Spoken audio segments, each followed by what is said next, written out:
This week on Inflatable Movie Reviews, The Expendables. Great, they got a small army. What do we got? 4.5 men. Not so funny. The Expendables follows a group of mercenaries and their journey to South America to take down a money-hungry dictator and some shady white guys. The Expendables is the best terrible movie I've seen all year. everyone assumed The Expendables would be a ridiculously over-the-top action fest with awful writing and acting, and they were right.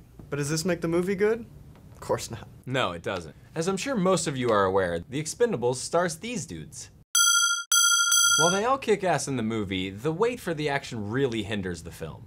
The action was good and brutal though. Yeah, there were definitely some pretty solid moments. Unlike what I would think, The Expendables feels more like a buddy movie than an ensemble piece, with Sylvester Stallone and Jason Statham's characters playing the primary roles. Mickey Rourke shows about the only real acting though. I want to die for a woman, die laying next to a woman. That's what I want. And that's a stretch. The acting and dialogue would have been great for a middle school theater performance, and that's about it. The biggest question is the action enough? I think my biggest problem with The Expendables is the frantic editing. While parts of the action are good, I feel like the camera's jumping around so much that it's sometimes hard to get a feeling for where everyone is compared to each other. Some of the fights just don't feel right. The gunplay, however, is pretty good, and the explosions are great, minus a CGI building collapse or two.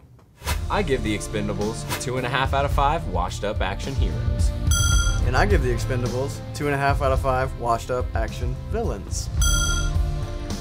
And since no one has seen Scott Pilgrim, go to the Facebook page to find instructions on how you can enter our new contest.